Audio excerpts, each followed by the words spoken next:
Boa noite, igreja, tudo bom? Só vim dar um abraço nele aqui, que não deu de última vez direito. Vocês estão com a Bíblia aí? Se não tiver, vai buscar. Que a gente precisa hoje.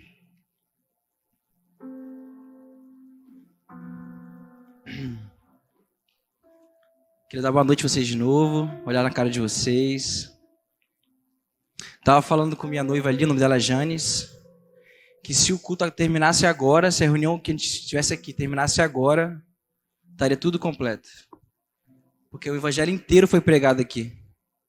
Foi pregado a importância de conhecer a Cristo, foi pregado a importância de se abrir para Cristo, foi pregado a importância de estar conectado com a comunidade, de adorarmos juntos.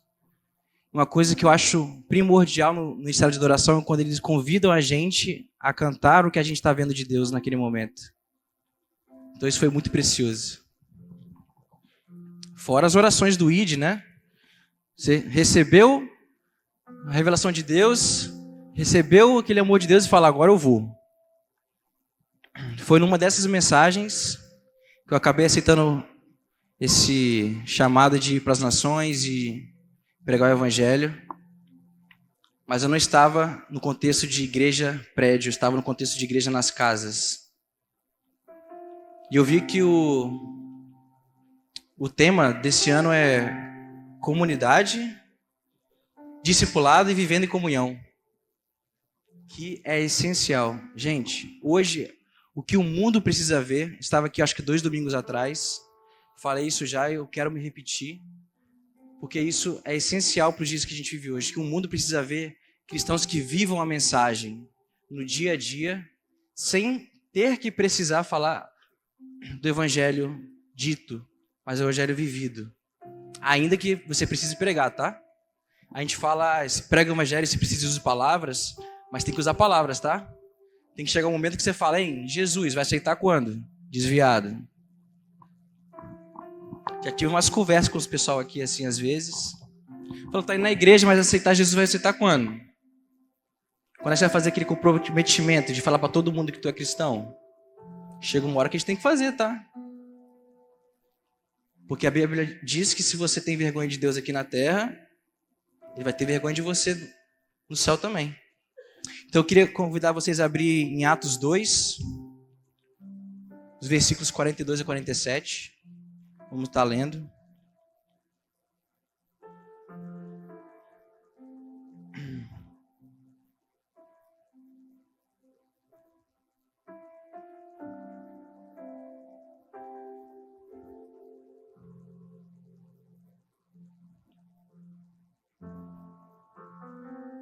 Gente, eu sou fã da Bíblia de papel, tá? Mas eu estou usando o iPad aqui, porque morando hoje na Inglaterra, não tenho mais Bíblia em papel em português. Porque o crente não consegue ter Bíblia direito. Você tem uma Bíblia, depois você conhece uma pessoa que acabou de conhecer Jesus, você dá a sua Bíblia. Aí você vai e compra outra. Conhece outro, dá a Bíblia. Tem uma vez que eu comprei 3 Bíblias. Falei, agora não tem jeito. Em uma semana as 3 foram embora. Aí eu falei, não, chega. Vou comprar uma aqui em inglês aqui mesmo e vou ficar com ela. Se a pessoa precisar de Bíblia, eu falei, toma, vai, pega também.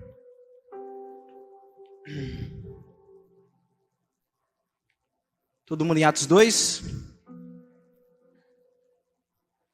Porque eu também era embaixador do rei. Aí quando tinha que desembanhar a espada e procurar na Bíblia, eu gostava muito de competir. Não era muito bom naquela época, mas hoje eu sou muito bom. Hoje pode competir comigo, que hoje eu bato no peito e falo, eu acho. Vamos lá, Atos 2, versículo 42. E perseveravam na doutrina dos apóstolos e na comunhão, no partir do pão e nas orações. Em cada alma havia temor, e muitos prodígios e sinais eram feitos por intermédio dos apóstolos. Todos que creram estavam juntos e tinham tudo em comum. Vendiam as suas propriedades e bens, distribuindo o produto entre todos, à medida que alguém tinha necessidade. Diariamente perseveravam unânimes no templo.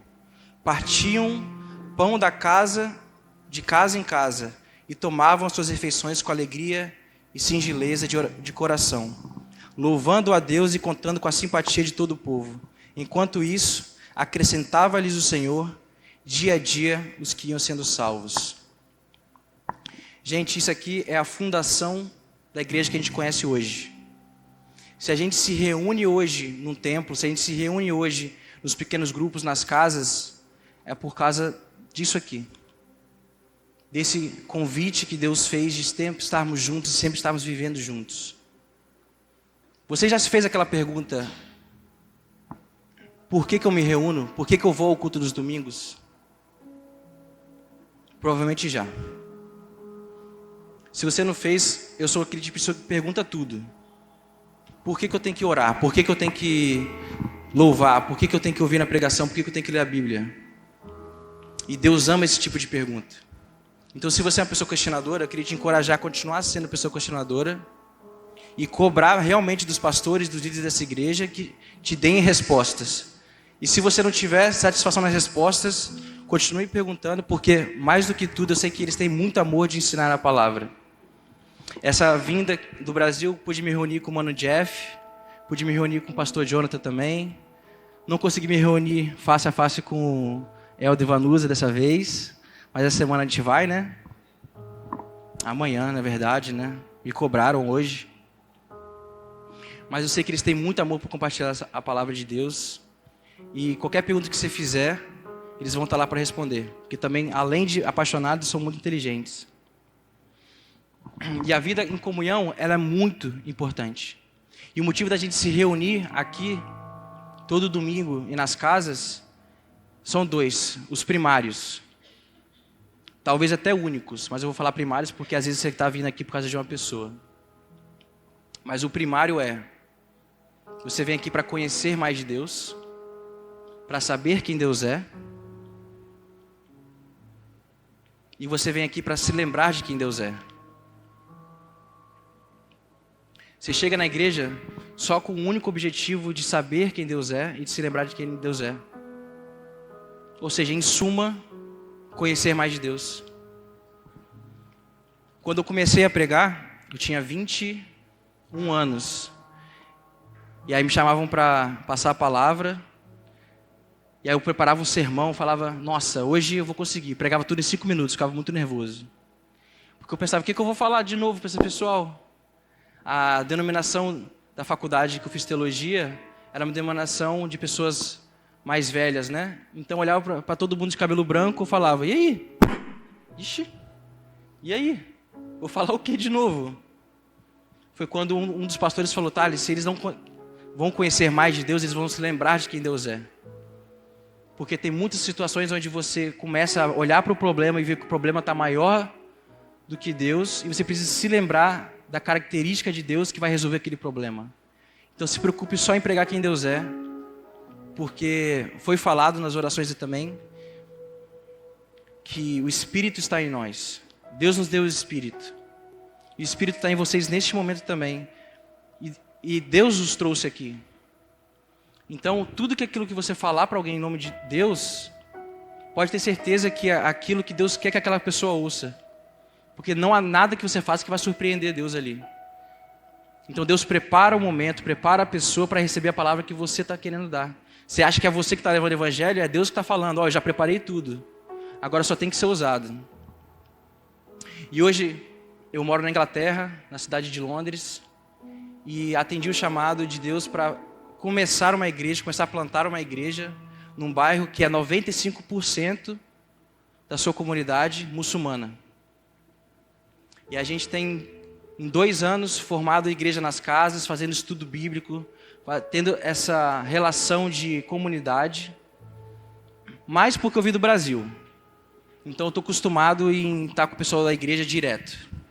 Porque lá na Inglaterra eles não têm essa cultura de viver igreja todos os dias. Para eles igreja é um evento semanal. Mas Deus nos convida e ainda diz que igreja não é aquilo que acontece só nos domingos, mas a igreja é o que acontece entre os domingos. Igreja é quando a gente passa tempo junto, quando a gente aceita ser discipulado, corrigido, quando a gente aprende a ser amado e aprende a amar os outros. E quando eu vejo que o tema daqui é discipulado, isso me alegra muito, porque é uma coisa que anda muito em falta hoje. Não sei de verdade como anda a igreja aqui em Vitória toda, mas eu sei que lá na Inglaterra, achar uma igreja que se importa em discipular, mais do que fazer números, é muito raro. E ainda é um pouco difícil para mim assim, eu fico assim um pouco nervoso, porque eu acostumei a falar ensinar a Bíblia para no máximo 20 pessoas. Porque a Inglaterra, apesar de ser uma terra onde grandes avivamentos já aconteceram, hoje se encontra num cenário de muito ceticismo. Onde você vai pregar o evangelho para alguém e a pessoa fala, eu já ouvi o evangelho, já sei o que é evangelho. Aí teve uma vez que eu fui evangelizar na rua, porque o cara tinha acabado de chegar, falei, nossa, estou no fogo, vou evangelizar na rua. Aí eu fui evangelizar, aí o cara perguntou de onde eu era. Aí eu falei, sou do Brasil e tudo mais. Ele falou, beleza, você é do Brasil. O cristianismo chegou no Brasil tem 500 anos só. Aqui já tem mais de 2000. Eu falei, mas tu sabe quem é Jesus? Tentei jogar uma, mas ele já tinha me quebrado ali mesmo. Tive que voltar para casa e estudar mais. É difícil às vezes ir para a rua, botar a cara a tapa.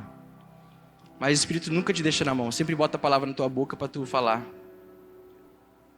E um dos pontos que faz a gente não se reunir também é a nossa preocupação com a nossa própria vida. É a nossa preocupação com a ansiedade, nossa preocupação com o que vai acontecer no futuro, que nos impede de estar junto.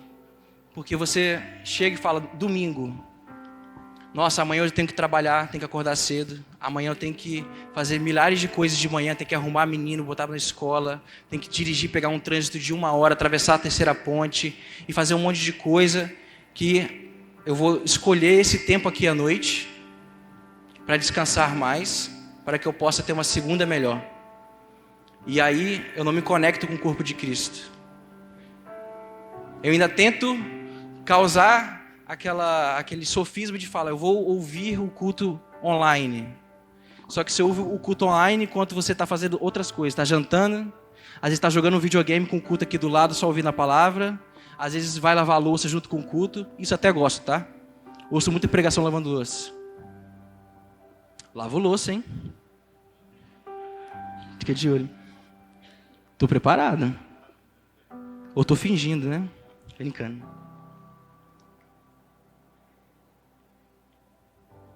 Eu ri muito quando o pastor Jeff chamou ela aqui, porque ela falou, Thales, não me chama, não fala de mim lá em cima, eu tenho muita vergonha. Mas eu falei, nem vou precisar, tenho certeza que vão chamar. Queria convidar vocês a abrir Mateus 6, versículos 25 a 33.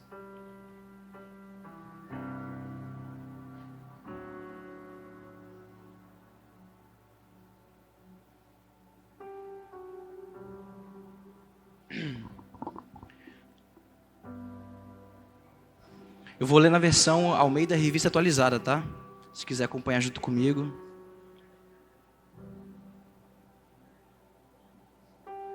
Porque nessa de se lembrar de quem Deus é, ou de aprender quem Deus é, nada melhor do que ouvir o que o próprio Jesus, o próprio Deus vivo, fala dele mesmo. Fala de quem ele é pra gente. O melhor jeito de conhecer uma pessoa é perguntando à própria pessoa quem ela é convivendo com aquela pessoa para saber como ela é. Porque até quando a gente ouve daquela pessoa quem ela pode não se mostrar ser aquela pessoa. Então, se você tiver uma das Bíblias legais e novas, você vai ver que esse texto todinho está com letras vermelhas. E eu amo quando a Bíblia está com letra vermelha, porque é sinal que isso são palavras da boca do próprio Deus, da boca do próprio Jesus. Isso me alegra muito. Esse capítulo todo, inclusive, cheio de letrinha vermelha. Todo mundo lá? Pronto para ler?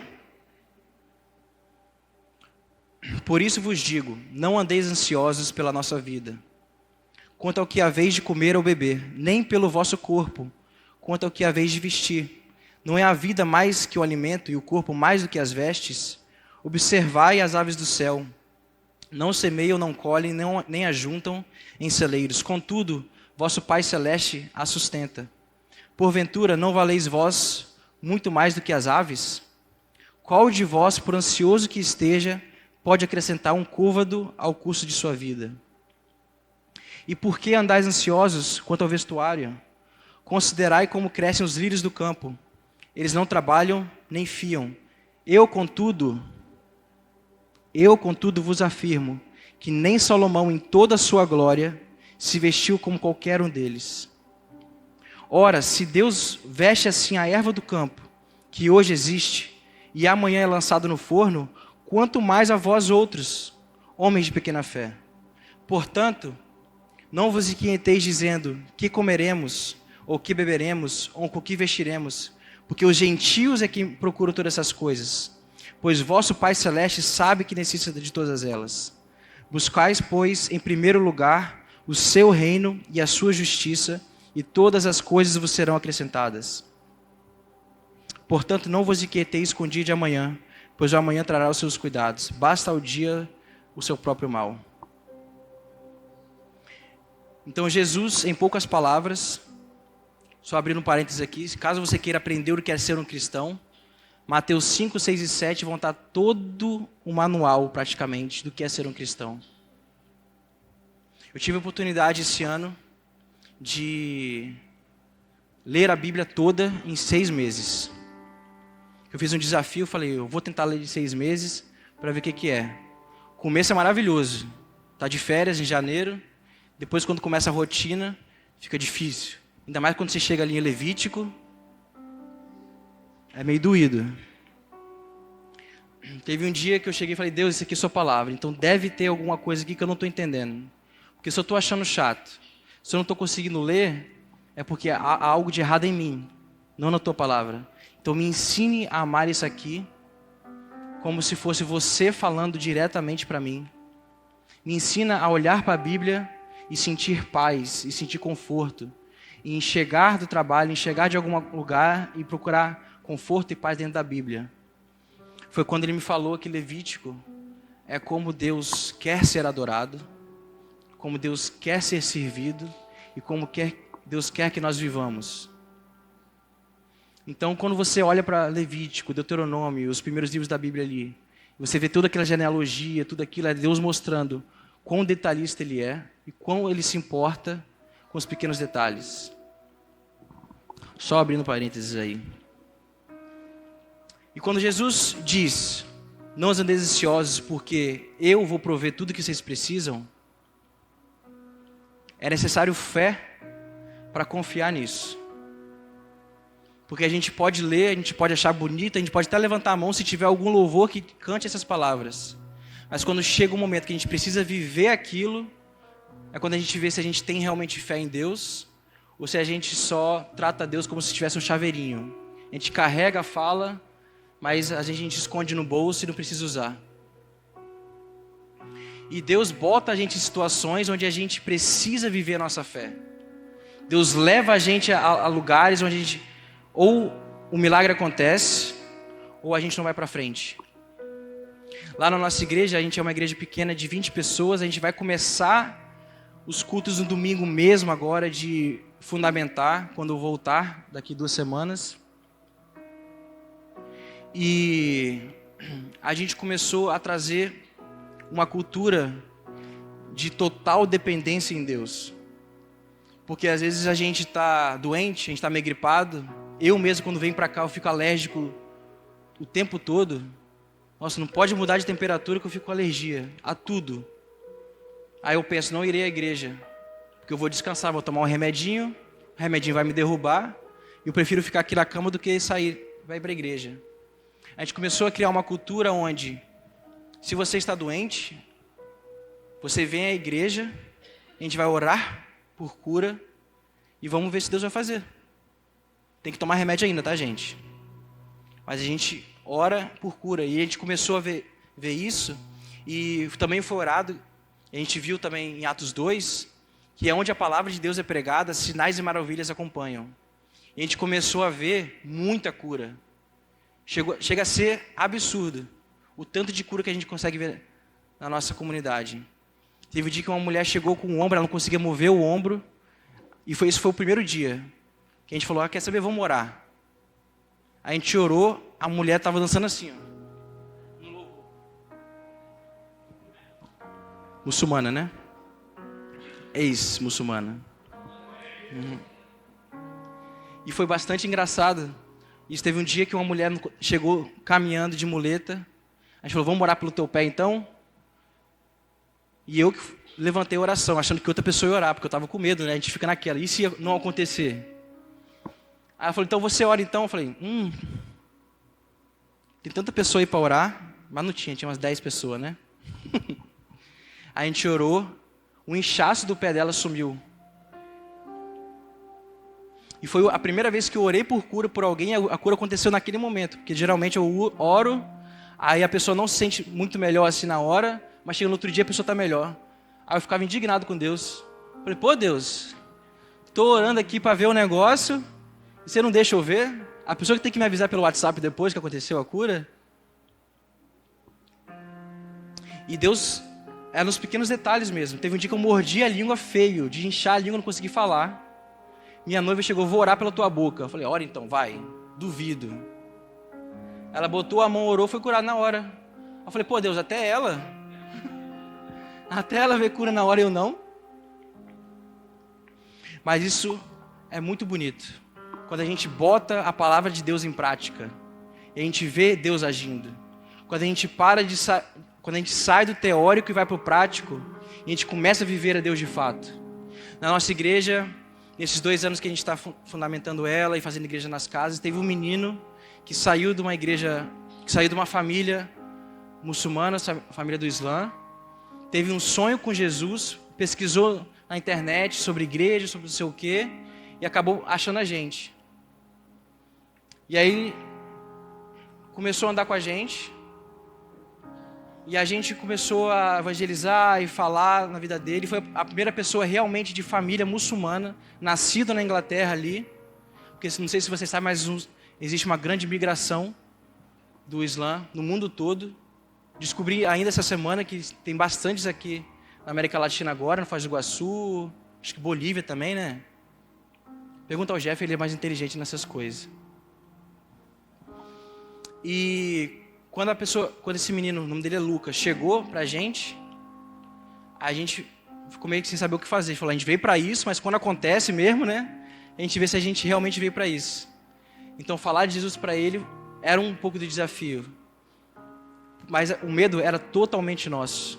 Porque a gente ainda achava que o controle de salvação estava na gente.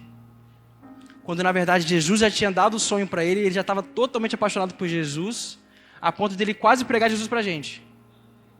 A gente levantava um versículo bíblico lá e falou, eu li isso ontem, e Deus me mostrou isso, e Deus me mostrou isso, e falou isso, a gente ficava assim, ó. Então prega aí, pô.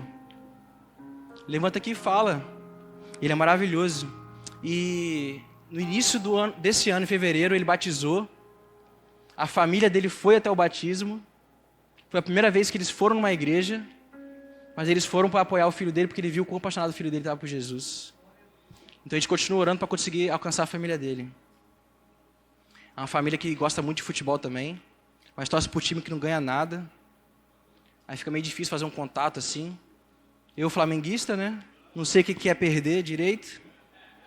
Perdeu ontem, né? Perdão. Não acompanho mais tanto, perdão. E uma das coisas que a gente tem que botar na pauta é como lidar com o dinheiro também. Porque essa é uma das maiores preocupações que existe hoje em dia, será que eu vou conseguir dinheiro para pagar minhas contas? Será que eu vou conseguir dinheiro para melhorar meu estilo de vida? Será que eu vou conseguir dinheiro para casar, para conseguir uma casa, para sair da casa dos meus pais, para conseguir um carro? Ou no básico, será que eu vou conseguir dinheiro para comprar comida amanhã?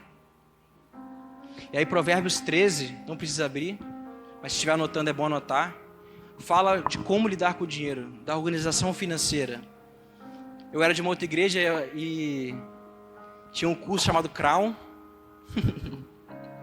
que ensina como organizar o dinheiro, muito bonitinho. Foi a minha primeira vez entrando no grupo de igreja, foi a primeira vez formando comunidade dentro da igreja, foi nesse grupo, esse grupo é muito especial para mim. Obrigado, mamãe, por insistir e me botar lá contra a minha vontade, meu irmão não querendo ir, chorando, tudo. Mas Deus nos convida, quando você vê, eu falei de Provérbios 13, Deus o tempo todo nos convida a viver um estilo de vida que Ele mesmo nos ensinou, porque Ele nos criou.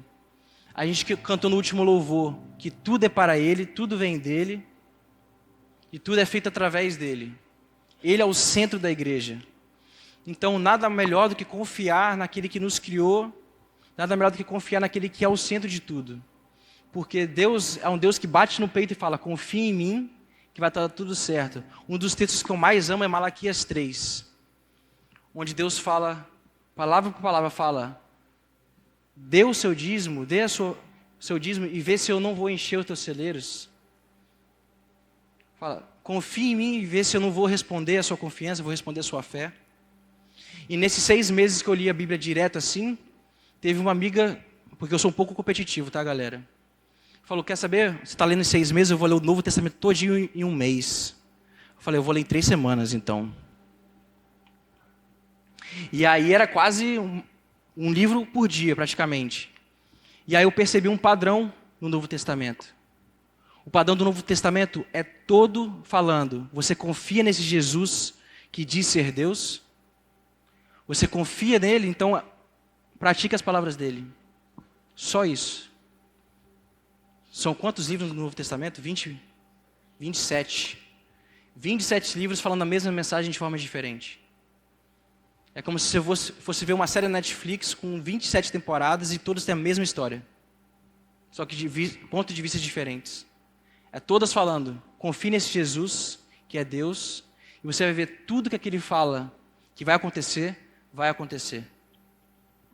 Ele acabou de falar em Mateus 6, não andeis ansiosos, porque eu vou prover o que você vai comer, eu vou prover onde você vai dormir, e eu vou prover o que você vai vestir. Você nunca vai ficar sem. Mas às vezes a gente se conforma com o padrão do que o mundo diz que a gente deve se conformar. E Romanos 12 vai falar que a gente não pode se conformar com os padrões desse mundo, mas precisa haver uma renovação da nossa mente. Porque a gente acredita que para ser feliz e para ser provido por Deus, a gente precisa ter uma casa, a gente precisa ter um carro, a gente precisa ter uma situação financeira 100% no nosso controle. E isso é o que fere a gente. Porque a gente tem que dar o controle totalmente para Deus. E falar, Deus, se você não prover agora, não vai ter como. E eu garanto, vivendo na missão, vivendo fora do país, fora da casa dos pais, já tem 6 anos, Deus sempre proveu. Teve uma situação, eu era estudante, né? E estudante lá não pode trabalhar muito tempo, então você não ganha muito dinheiro. Mas era o suficiente para eu conseguir pagar minha faculdade, não precisar de dinheiro dos pais, para nada. E aí chegou no momento onde lá tem um período de verão, que eles não têm aula durante 3 meses. Maravilhoso se você está na escola, ter 3 meses de férias. Eu mesmo não tinha maturidade. Eu com 20 anos na faculdade, na hora que fala 3 meses de férias, sabia nem o que eu fazia com tanto tempo. E aí, a gente feliz que ia ficar 3 meses de férias, mas depois começou a ficar triste, porque a gente morava dentro da faculdade, a gente comia dentro da faculdade. Eles falaram, não vai ter comida durante 3 meses também. A gente falou,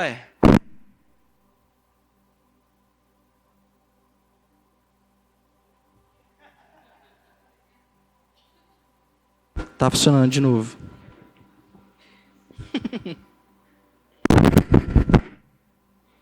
Oi. É porque tá na mão esquerda. Deus abençoe só que tá na mão direita.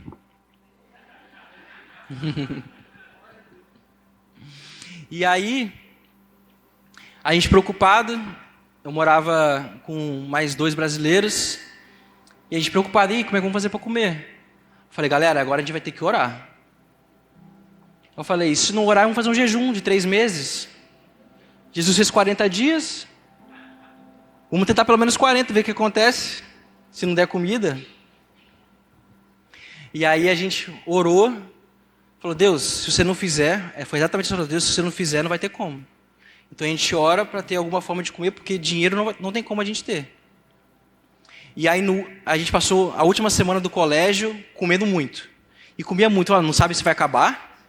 Aí a gente pegava 3 pratos, ficava cheio, na janta a gente já estava cheio ainda, falava, vamos comer mais 3, para fazer estoque de comida do corpo. Isso era o quê? A gente não confiando em Deus.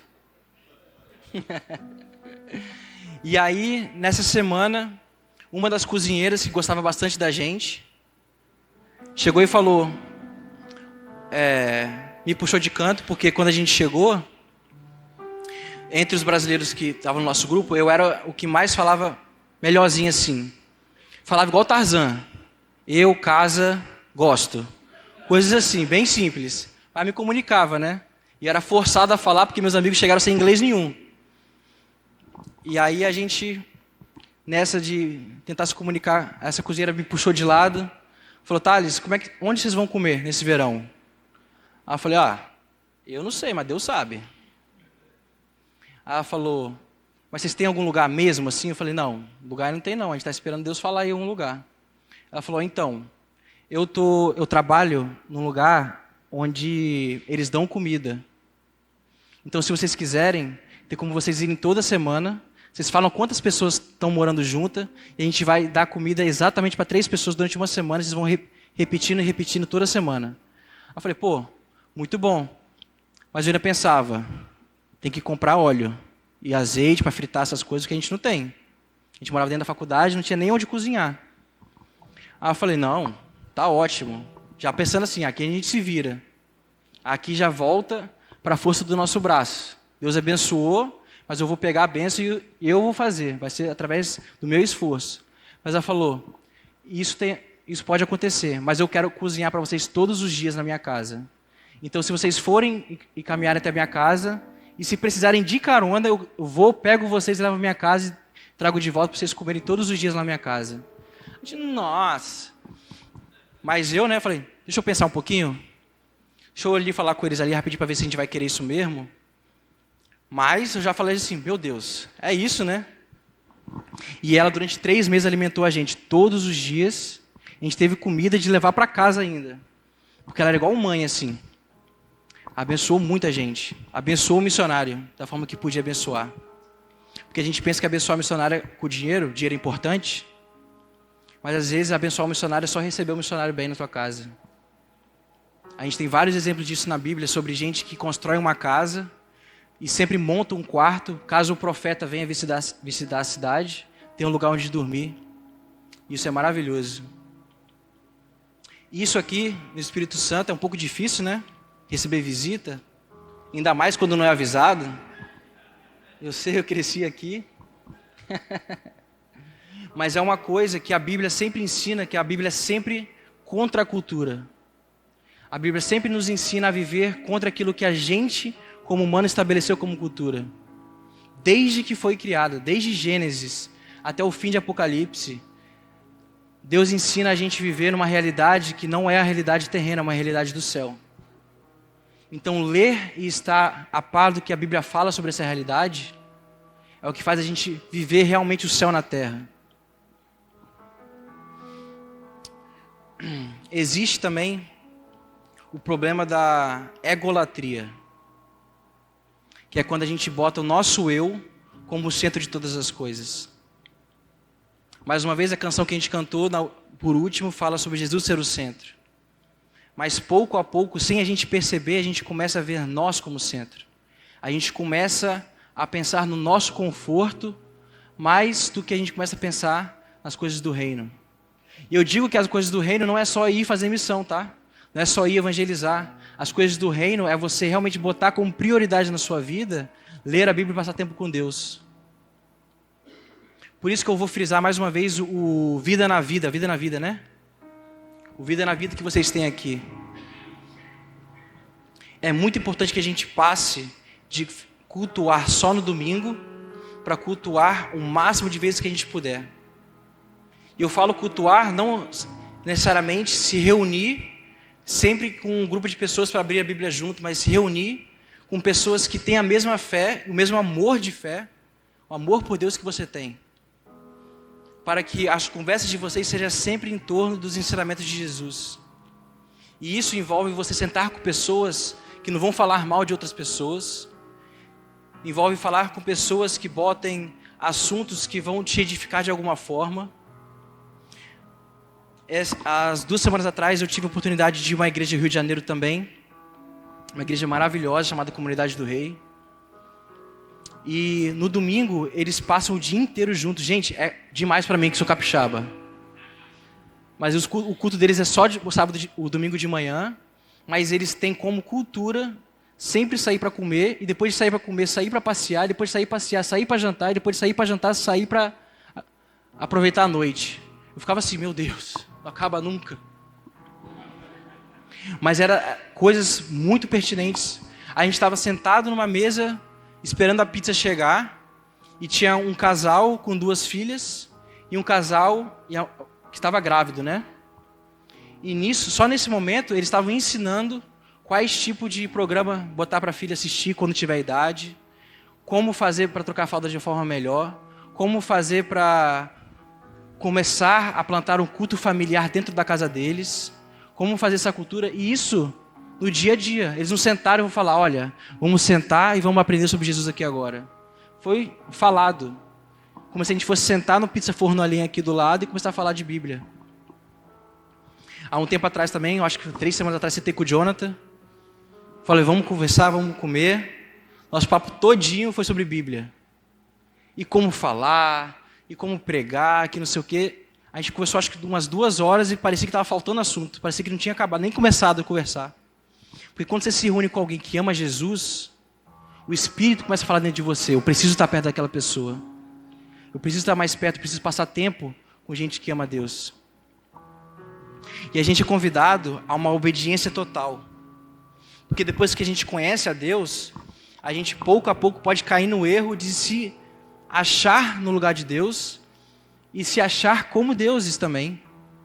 Porque quando a gente bota a gente no centro, a gente está falando, eu sou o meu Deus. Quando eu valorizo o meu conforto, as coisas do reino, eu falo, eu sou o meu Deus, eu sou mais importante do que Deus fala que é mais importante. A gente tem a história de Jonas, queria que vocês abrissem em Jonas 1. Só deixa aberto aí, no livro de Jonas. Fica entre os profetas menores, tá? Bem no começo ali. Eu tô de iPad, eu vou roubar, vou achar rapidinho. Já achei, inclusive. Se tivesse competido, eu teria ganhado.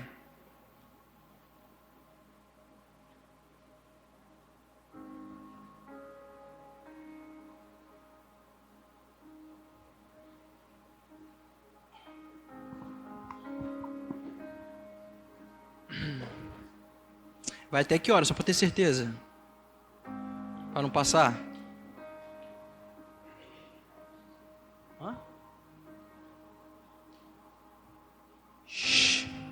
Ainda bem que eu perguntei.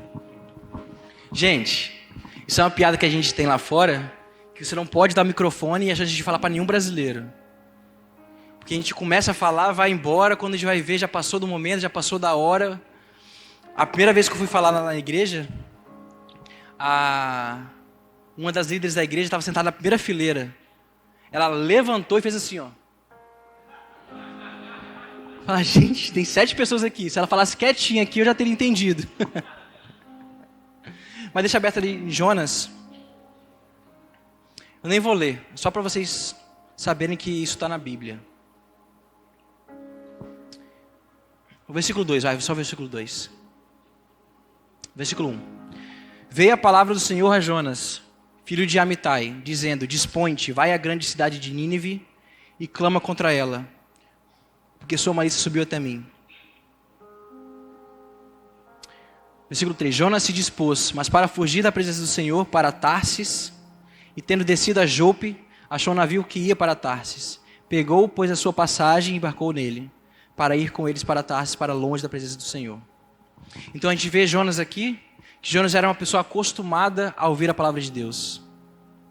Era uma pessoa já que tinha como no dia a dia dele ouvir a palavra de Deus.